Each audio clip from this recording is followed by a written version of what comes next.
नमस्कार, मैं हूं शम्स ताहिर खान और आप देख रहे हैं वारदात। करीब 2 साल से दुनिया में अमन चैन का सबसे बड़ा दुश्मन बन चुका आतंकवादी संगठन आईएसआईएस अब घुटनों के बल आ चुका है। सीरिया हो या इराक, अपने हर गढ़ में उसे लगातार शिकस्त मिल रही। और तो और अपने 45,000 आतंकवादियों के मारे जाने के बाद अब बाकी बचे खुचे इलाके में भी ये चारों तरफ से घिर चुका है। ऐसे में आईएसआईएस के पास अब बस 2 ही रास्ते बचे हैं, या तो हथियार डालकर सरेंडर कर दे या फिर गोलियों का निशाना बने। यानी कुल मिलाकर आईएसआईएस का खेल अब बस खत्म होने वाला है।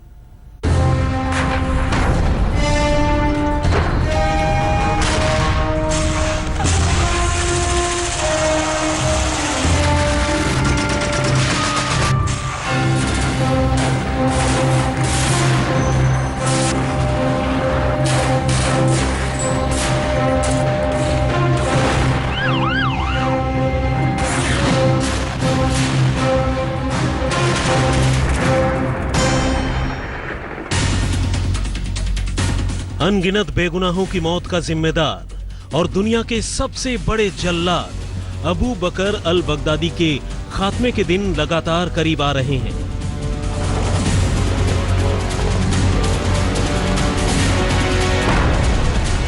इराक के मैदान जंग यानी मोसूल से अब नई खबर यह है कि बगदादी का दायां हाथ और आईएसआईएस का नंबर 2 अयाद अल जुमैली इराकी फोर्सेस के ताजे हमले का शिकार बनकर मारा गया है। और आईएसआईएस जैसे किसी आतंकवादी संगठन के नंबर 2 के मारे जाने का मतलब क्या होता है, ये किसी को बताने की जरूरत नहीं है। ये हाल के चंद महीनों में आईएसआईएस की सबसे बड़ी शिकस्त है और इसी के साथ इस जल्लाद गैंग के खात्मे का काउंटडाउन और तेज हो चुका है। सूत्रों की माने तो इराक के अल कायम में जुमैली अपने कुछ साथियों के साथ तब मारा गया जब आसमान से इराकी फाइटर जेट्स ने उसके ठिकाने को नेस्तो नाबूद कर दिया। जुमैली का ठिकाना ही जुमैली की कब्रगाह साबित हुई। दहशत का जो चेहरा कल तक पूरी दुनिया के लिए एक छलावा बना था, आखिरकार इराकी फौज उस तक पहुंच ही गई। इराक में आईएसआईएस के सबसे बड़े गढ़ यानी मोसूल में आखिरकार बगदादी घिर ही गया। यानी अब आईएसआईएस का खेल खत्म समझिए। जी हां, आईएसआईएस के जिस खलीफा अबू बकर अल बगदादी ने सिर्फ अपनी सनक के चलते हजारों लोगों को मौत के घाट उतरवा दिया और जिसने सीरिया और इराक जैसे मुल्कों को गृह युद्ध की आग में झोंककर लाखों लोगों को बेघर कर दिया, आखिरकार 8 से 9 महीने बाद इराकी फौज ने उसे ढूंढ निकालने में कामयाबी हासिल कर ली। और अब नई खबर यह है कि इराकी फौज और कुर्दिश पेशमगरा लड़ाकों ने उसे चारों तरफ से घेर लिया है। ऐसे में अब आईएसआईएस की हार तय है। बस अब देखना यह है कि बगदादी अपने आतंकवादियों के साथ आखिरकार कितने दिनों तक मोसूल में टिका रहता है। वो फौज से टकराता है या फिर हथियार डाल देता है, क्योंकि आईएसआईएस के लिए तो दोनों ही सूरत में हार तय है। अगर बगदादी मारा जाए तो भी, और अगर वो खुद को फौज के हवाले कर दे तो भी।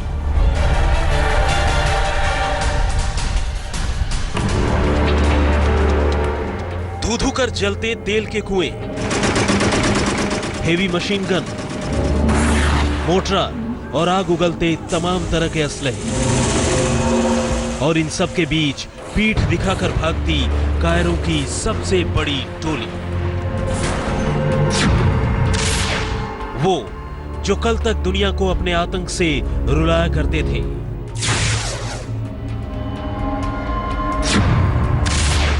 वो जो बात बात पर बेगुनाहों का सिर काट लिया करते थे,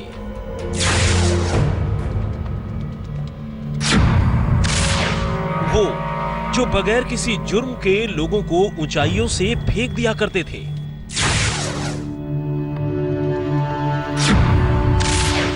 वो जो अपने ही जैसे इंसानों को जिंदा जला दिया करते थे,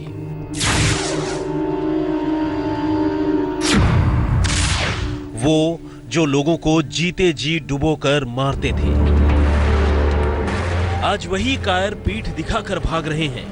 खुद को अपने ही घर में घिरता देखकर इन कायरों की नींद उड़ गई है। हालत यह है कि कोई बुर्के में छिप रहा है तो किसी ने बेगुनाह शहरियों और यहां तक कि औरतों और बच्चों को ही अपनी ढाल बना ली है।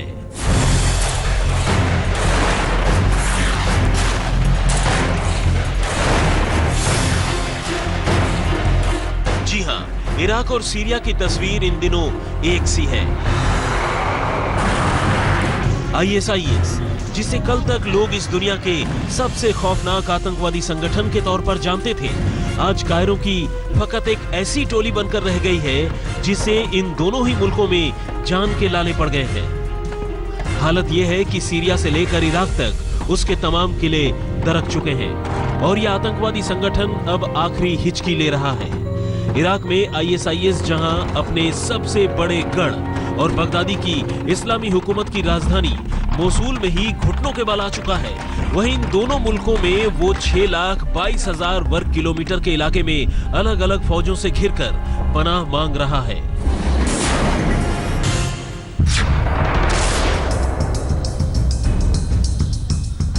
अमेरिका की अगुवाई में मित्र देशों की फौज के साथ मिलकर इराकी फौज और कुर्दिश फाइटरों ने ISIS को पूरी तरह जकड़ लिया है। हालत यह है कि आतंकवादियों का पीछा करती फौजें अब इराकी शहर मोसूल के एक बड़े इलाके में दाखिल हो चुकी हैं और यहां टीवी स्टेशन समेत कई सरकारी इमारतों पर वापस कब्जा हासिल कर लिया है।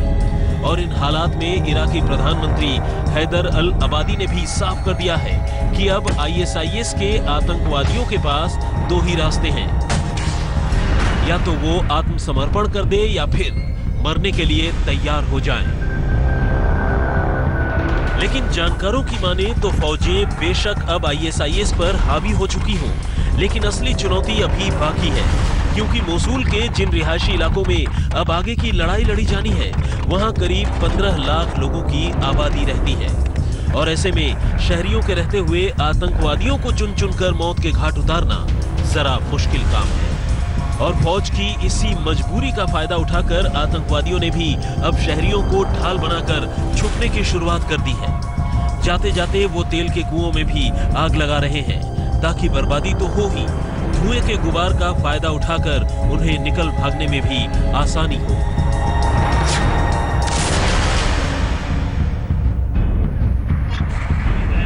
सीरिया की कहानी जरा हटकर है। जिस सीरिया में कभी सरकार से खफा लोगों ने ISIS का साथ दिया था, जब उसी ISIS और बगदादी का असली चेहरा सामने आया तो लोग सहम गए थे। लेकिन तब शायद उनके पास कोई चारा नहीं था। लेकिन अब रूस की मदद से सीरिया सरकार ने बगदादी के खिलाफ मोर्चा खोला है, तो आम लोग भी हथियारों के साथ आतंकवादियों के खिलाफ मैदाने जंग में उतर आए हैं। आज तक ब्यूरो। सीरिया और इराक में अब बेशक ISIS के पांव उखड़ने लगे हों, लेकिन असली लड़ाई अभी बाकी है और ये लड़ाई है मोसूल की। दरअसल इराक का मोसूल ही वो शहर है जिसे बगदादी ने अपनी तथाकथित इस्लामी हुकूमत की राजधानी घोषित कर रखा था। लेकिन अब फौज ने मोसूल को चारों तरफ से घेर लिया है और अपनी मौत करीब देखकर यह आतंकवादी अब इस शहर के 15 लाख बेगुनाह शहरियों को अपनी ढाल बनाने की तैयारी कर रहे हैं।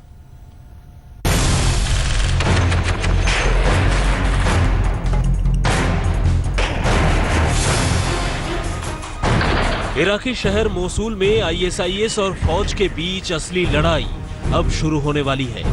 वजह सीधी सी है, अब तक ये जंग इस शहर के आसपास के इलाकों और खाली जगहों पर ही हो रही थी, लेकिन अब ये लड़ाई मोसूल के उस घने रिहायशी इलाके में होने वाली है जहां लाखों लोग रहते हैं। और जानकारों की माने तो बेगुनाह शहरियों को अपनी ढाल बनाकर फौज से बचने की कोशिश करना ISIS के बुजदिल आतंकवादियों की पुरानी मोडस ऑपरेंडी रही है। मोसूल के रास्ते पर हाईवे के दोनों किनारे बैठे हजारों लोगों की ये भीड़ अपने आप में पूरी कहानी बयान करती है। ये वो लोग हैं जिन्होंने ISIS और देश की हुकूमत के बीच सालों से चली आ रही जंग में सबसे ज्यादा नुकसान उठाया है। ये औरतें, ये छोटे छोटे बच्चे और लाचार लोग दरअसल ISIS के कब्जे से अभी अभी छुड़ाए गए उन 23 परिवारों में से हैं जिन्हें इस आतंकवादी संगठन ने अब तक बंधक बनाकर रखा था। लेकिन ये परिवार तो मोसूल के रास्तों में पड़ने वाले गांवों में रहते थे असली मुश्किल तो तब होगी जब शहर में रहने वाले लोग आमने सामने की लड़ाई में फंसने को मजबूर हो जाएंगे। शायद यही वजह है कि यूएन समेत मानवाधिकार के लिए काम करने वाले तमाम संगठनों ने आने वाले दिनों में एक भयानक शरणार्थी संकट की आहट महसूस करते हुए पूरी दुनिया को पहले ही तैयार रहने के लिए आगाह कर दिया है, क्योंकि इस वक्त मोसूल में 10 लाख से भी ज्यादा लोग रह रहे हैं और वो इस जंग में नए सिरे से फंस भी सकते हैं। वैसे 15 लाख की आबादी वाला ये शहर 2 सालों से बारूद की गंध और दहशत के बीच ही जी रहा है। बगदादी ने यहाँ अपने करीब 7,000 आतंकियों की फौज तैयार कर रखी थी, लेकिन अब चुन चुनकर सारे आतंकी मारे जा रहे हैं। बस 4 दिन में सेना ने आतंकियों के 100 किलोमीटर के दायरे पर कब्जा कर लिया है। बटेला में आईएसआईएस के करीब 200 आतंकवादी मारे गए हैं। इराकी सैनिकों ने मोसूल के खलीदिया गांव को भी आईएसआईएस आतंकियों के कब्जे से छुड़ा लिया है। अब तक 1000 आतंकी मोसूल से भाग चुके हैं, जबकि इराकी सेना ने आतंकियों के बारूद से भरे 9 ट्रक बर्बाद कर दिए हैं।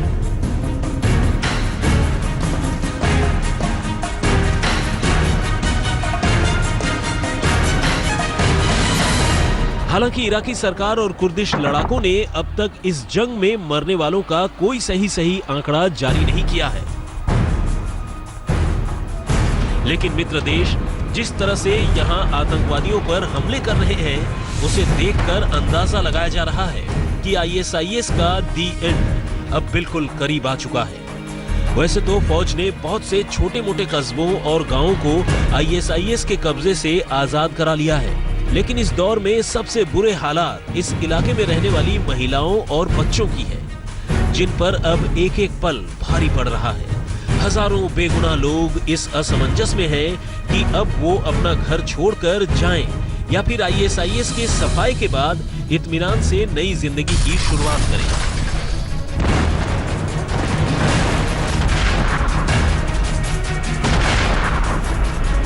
जबकि मोसूल की सड़कों पर अब भी हजारों बेघर लोग अपने अपने घरों को लौटने का इंतजार कर रहे हैं,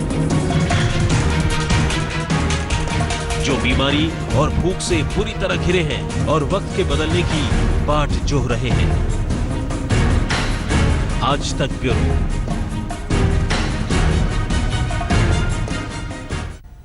आईएसआईएस के हाथों से निकला एक और शहर बटेला। वहां की पूरी कहानी बस एक छोटे से ब्रेक के। इराकी शहर मोसूल से चंद किलोमीटर के फासले पर मौजूद है टाउन बटेला। ईसाइयों के इस छोटे से शहर में आईएसआईएस ने सैकड़ों लोगों को सिर्फ इसलिए चुन चुन कर मार डाला क्योंकि वो अपना धर्म बदलने को तैयार नहीं थे। लेकिन अब आतंकवादियों की ये ज्यादती गुजरे कल की बात बन चुकी है। बटेला से इराकी फौज ने आतंकवादियों को खदेड़ दिया है।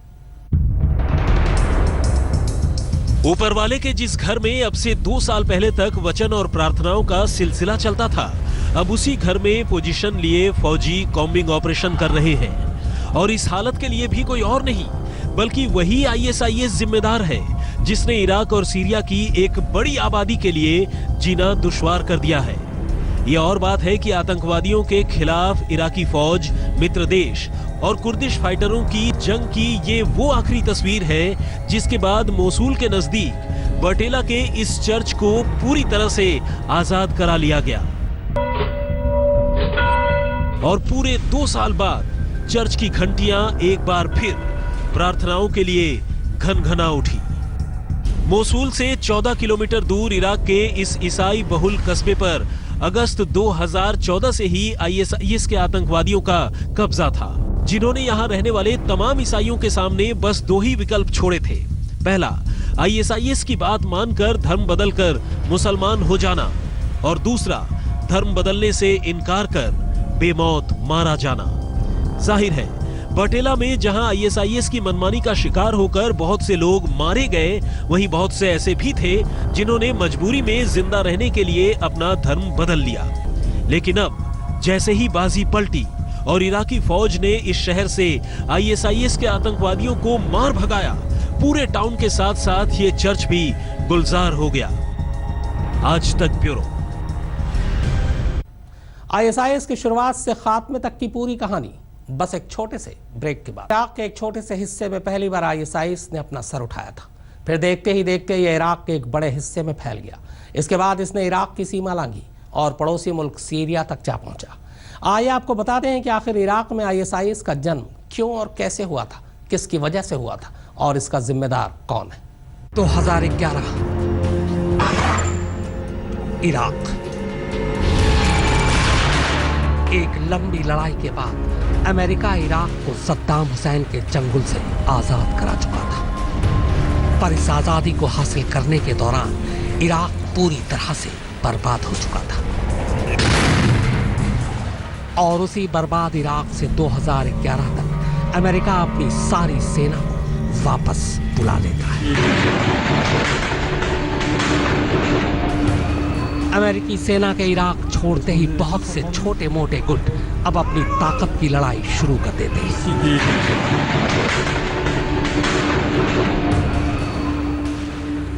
उन्हीं में से एक गुट का नेता था अबू बकर अल बगदादी, अल कायदा इराक का चीफ। वो 2006 से ही इराक में अपनी जमीन तैयार करने में लगा था, मगर तब न उसके पास पैसे थे, न कोई मदद और न ही लड़ाके। बगदादी चूंकि खुद स्थानीय था, जैसा कि उसके नाम से ही पता चलता है, लिहाजा विदेशियों के इराक छोड़ते ही उसने इराक में अपनी जड़ें नए सिरे से जमाने का फैसला किया। दरअसल अमेरिकी सेना 2011 में जब इराक से लौटी, तब तक वो इराकी सरकार को बर्बाद कर चुकी थी। सद्दाम मारा जा चुका था, इंफ्रास्ट्रक्चर पूरी तरह से तबाह हो चुके थे और सबसे बड़ी बात ये कि वो इराक में पावर वैक्यूम यानी खाली सत्ता छोड़ गए थे। मगर संसाधनों की कमी के चलते तब बगदादी ज्यादा कामयाब नहीं हो पा रहा था। हालांकि इराक पर कब्जे के लिए तब तक उसने अल कायदा इराक का नाम बदलकर नया नाम जरूर रख लिया था, ISI यानी Islamic state of Iraq. Baghdadi ने सद्दाम हुसैन की सेना के कमांडर और सिपाहियों को अपने साथ मिला लिया था। जून 2013 फ्री सीरियन आर्मी के जनरल ने पहली बार सामने आकर दुनिया से अपील की थी कि अगर उन्हें हथियार नहीं मिले तो वो बागियों से अपनी जंग 1 महीने के अंदर हार जाएंगे। इसी अपील के हफ्ते भर के अंदर ही America, Israel, Jordan, Turkey, Saudi Arabia और कतर ने फ्री सीरियन आर्मी को हथियार, पैसे और ट्रेनिंग की मदद देनी शुरू कर दी। इन देशों ने बाकायदा सारे आधुनिक हथियार, एंटी टैंक मिसाइल, गोला बारूद सब कुछ सीरिया पहुंचा दिया और बस यहीं से ISIS के दिन पलट गए। दरअसल जो हथियार फ्री सीरियन आर्मी के लिए थे वो साल भर के अंदर अंदर ISIS तक जा पहुंचे, क्योंकि तब तक IS फ्री सीरियन आर्मी में सेंध लगा चुका था और उसके बहुत से लोग उसके साथ हो लिए थे। साथ ही सीरिया में फ्रीडम फाइटर का नकाब पहनकर भी IS ने दुनिया को धोखा दिया। इसी नकाब की आड़ में खुद अमेरिका तक ने अनजाने में IS के आतंकवादियों को ट्रेनिंग तक दे डाली। इसी के बाद जून 2014 में अचानक पहली बार IS की ऐसी तस्वीर दुनिया के सामने आती है और देखते ही देखते एक गुमनाम संगठन अगले कुछ महीनों में ही दुनिया का सबसे खतरनाक आतंकवादी संगठन बन जाता है।